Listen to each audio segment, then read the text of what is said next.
Je pense qu'il y a moyen que Doctor Strange soit en fait le plus grand méchant que le Marvel Cinematic Universe ait connu. Et peut-être qu'en fait je me suis complètement planté sur une scène du film Doctor Strange and the Multiverse of Madness, mais en fait peut-être que toi aussi tu t'es planté, peut-être qu'on s'est tous plantés en fait sur ce film, par rapport à un truc en particulier. Je vous explique un petit peu tout ça dans cette vidéo. Yo les gens, j'espère que vous allez bien, j'espère que vous êtes confortablement installés dans le bien-être de vous-même parce que c'est important. Bienvenue sur Let's Talk About Movies, les vidéos qui vous tiennent au courant de l'actualité de vos super-héros préférés adaptés en film. J'ai parlé très vite. Mais en même temps ça fait plaisir. Bon, j'ai eu une méga insomnie il y a quelques jours et je me suis mis à penser à Marvel. Parce que je pense que pendant une insomnie, pense à Marvel, ça te fera du bien. Et du coup, ce que je vous disais en début de vidéo, c'est que j'ai l'impression que je me suis complètement planté sur ce boug-là.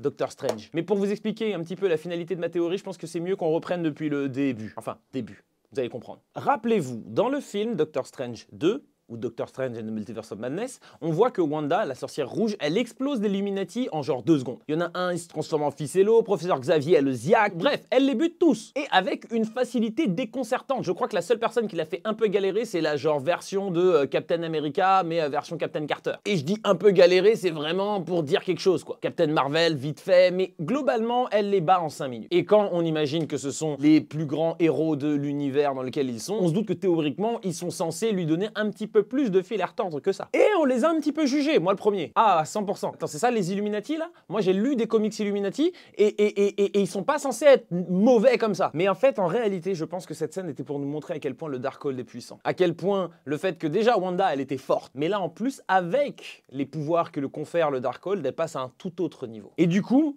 avec ça en tête, c'est normal qu'elle se sacrifie à la fin du film. Parce que oui, on a eu la confirmation comme quoi elle était morte. Pour revenir à la scène où on découvre que Thanos a été vaincu par les Illuminati. En fait, Thanos n'a pas été vaincu par les Illuminati. Le seul Illuminati qui a vaincu Thanos, c'est Doctor Strange. Donc Doctor Strange, tout seul, il a affronté Thanos avec genre plusieurs pierres. Quand même! Et quand bien même il serait sans pierre, Thanos est chaud. On a bien vu ce que ça a donné Thanos sans pierre face à Hulk. Et Hulk qui s'est fait froisser bêtement. Hulk, Loki, Thor... Bref, ce fut compliqué. Donc ça donne une idée à peu près de la puissance de Doctor Strange de cet univers, version Illuminati, qui s'est retrouvé en combat singulier face à Thanos et l'a vaincu. Sans avoir l'air d'avoir trop douillé, on voit sur l'image qu'il a l'air, voilà, il saigne un petit peu du nez, il a dû prendre 2-3 chocs, mais sans plus. Il lui manque pas un bras, quoi. Le Strange de notre univers a affronté Thanos, qui avait quelques pierres, ça a donné un combat sympathique, mais globalement, Strange n'a même pas réussi à faire saigner Thanos. Le seul qui a réussi à faire ça, en réalité, c'était Iron Man, rest in peace, ou encore Captain Marvel qui, si elle n'avait pas été distraite par la pierre du pouvoir, elle aurait pu le vaincre, ou même Wanda qui était sur le point de le smash comme un burger s'il n'avait pas fait appel à ses hommes et son vaisseau pour genre balancer des blasters de partout. Ça, c'était dans Endgame, tu te rappelles? Et donc, gardons en tête qu'à ce moment-là, Wanda, sans le Darkhold, qui vient de revenir de miettes, elle était déjà plus forte que Thanos, qui n'avait pas de pierre, ok? Ça montre déjà à quel point, en fait, la sorcière rouge, elle est méga badass. À partir du moment où Vision est mort, la meuf, elle est là. Donc, en gros, on sait que les seuls qui sont capables d'affronter Thanos en combat singulier et en potentiellement gagnant, c'est Captain Marvel et Wanda. Mais en ce qui me concerne, même si je l'aime beaucoup le Doctor Strange, visiblement, lui, il n'est pas dans la liste. Avant d'aller plus loin dans cette vidéo, je voudrais juste te rappeler que tu peux mettre un like, tu peux mettre un commentaire, tu peux aussi t'abonner, activer la cloche des notifications, ça fait vraiment plaisir, ça m'encourage et ça me donne encore plus envie de continuer. Donc n'hésite pas à le faire. J'aime beaucoup cette figurine. Elle est très stylée ou pas? Ouais, cool, ok. On peut revenir à mon sujet. Même s'il faut quand même ajouter un petit truc, c'est qu'on n'a jamais vu Doctor Strange affronter Thanos sans pierre. Je sais pas ce que ça aurait donné, mais après avoir vu Hulk se faire fesser d'une telle manière, je me dis que je suis pas sûr que Doctor Strange aurait une véritable capacité à vaincre Thanos. Il pourrait lui filer du fil à retordre, il pourrait, voilà, ce sera un beau combat, mais globalement, je pense que Thanos, même sans pierre, est plus fort que Doctor Strange. Par contre, on le sait, dès qu'il a le Darkhold, on sait que Doctor Strange était totalement capable de mettre une fessée à Thanos. C'est ce qu'il fait dans la version Illuminati de Doctor Strange. Ça explique donc pourquoi Wanda a été capable de vaincre aussi facilement les Illuminati. Parce qu'elle-même avait déjà passé X temps avec le Darkhold, donc elle a été un petit peu imprégnée de toute la puissance magique, maléfique, démoniaque, bizarre du Darkhold. Et ça explique aussi pourquoi elle se sacrifie à la fin. Beaucoup étaient en train de dire, ouais, mais pourquoi elle se tue à la fin? C'est bon, t'es revenu gentil, ok, d'accord, tu vas en prison, tu vas un truc, mais pourquoi tu te sacrifies? Mais parce qu'elle est trop puissante. Elle s'est sacrifiée parce qu'elle savait qu'elle-même était trop puissante pour elle-même. Elle était devenue trop dangereuse pour le monde, pour tout le monde en fait. Pour l'univers, pour le multivers. Elle a passé tellement de temps avec le Darkhold qu'elle était rongée de l'intérieur. C'était pas juste ses doigts qui devenaient noirs, hein, c'était la noirceur de son âme. Et elle s'est dit, ok, en fait, j'ai fait tellement de mal que je ne peux pas rester, je ne mérite pas de rester, et du coup, elle se sacrifie et elle fait donc tout le palais s'effondrer sur elle. Et d'ailleurs, c'est cohérent, parce que c'est exactement ce qu'il se passe avec le Doctor Strange version Illuminati.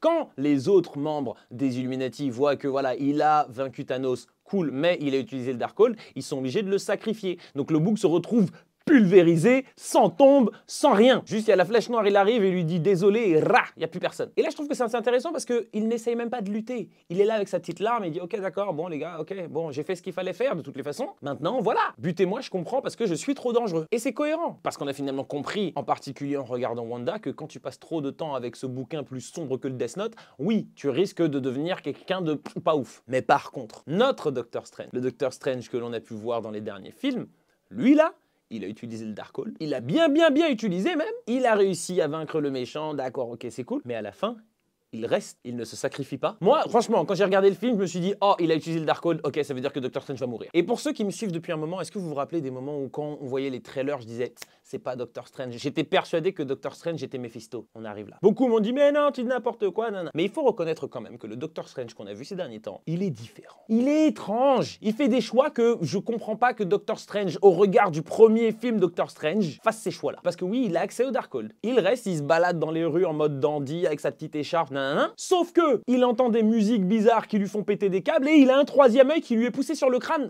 mais vraiment, dans le plus grand des calmes. Encore une fois. Moi, je pense qu'il y a quand même quelque chose d'assez étrange là-dessous. Surtout que derrière, du coup, il décide de partir avec une meuf qui apparemment serait plus ou moins liée à Dormammu. On sait pas où il va, mais même dans son attitude, il est bizarre, il est étrange. Vous trouvez pas? Il y a que moi qui trouve qu'il est bizarre. Et donc c'est pour ça que je reviens à ce que je vous disais en début de vidéo, que pour moi, Doctor Strange est potentiellement le futur plus grand méchant du MCU. Pourquoi? Parce que il a été corrompu par le Darkhold. On le sait, ça lui a donné un troisième œil. Ça pousse pas normalement ces choses-là, d'accord? Donc il a un troisième œil, il a une forme d'arrogance, une forme de quelque chose qui est un petit peu dérangeant, qui ne correspond pas avec l'attitude qu'il avait pu avoir avant. Il a une utilisation de ses pouvoirs qui est franchement pas très smart. Tous les événements de Spider-Man No Way Home sont plus ou moins du coup juste de la faute de Doctor Strange. Donc ouais, il y a quelque chose qui moi me fait me dire, les gars, Doctor Strange, quand on va le revoir, à mon avis, ce sera pas un super copain. Alors, est-ce que c'est Mephisto? Je sais pas. Mais il est évident que Doctor Strange est en train de subir une forme de transformation, de nouveaux pouvoirs, je ne sais pas quoi, je sais pas exactement. Mais il est évident que le Boog est pas normal. Et dans une période où tout le monde est en train de s'interroger un petit peu sur notre ami Kang, est-ce que c'est lui le grand méchant? Est-ce que ce sera Doom? Est-ce que ce sera, donc voilà, Docteur Fatalis ou même peut-être Galactus? Moi, j'aurais plus tendance à dire, regardez du côté de Doctor Strange, je crois qu'il y a quelque chose d'intéressant. Voilà les amis, c'était ma petite théorie, dites-moi ce que vous en pensez. Est-ce que c'est quelque chose qui vous semble complètement farfelu ou vous avez peut-être vous déjà réfléchi un petit peu à tout ça? N'hésitez pas encore une fois à liker, vous abonner, mettre un petit commentaire, activer la cloche des notifications. Écrivez-moi vos théories en commentaire, qu'on puisse échanger, etc. Je les regarderai. Et ça pourrait être intéressant que je fasse une autre vidéo où cette fois je lis directement vos commentaires et on échange ensemble. Ça vous dit ou pas? Bref, on se retrouve bientôt. J'espère que vous avez passé un bon moment, j'espère que vous étiez confortablement installé dans le bien-être de vous-même parce que c'est important. On se retrouve très bientôt. D'ici là, regardez de bons films.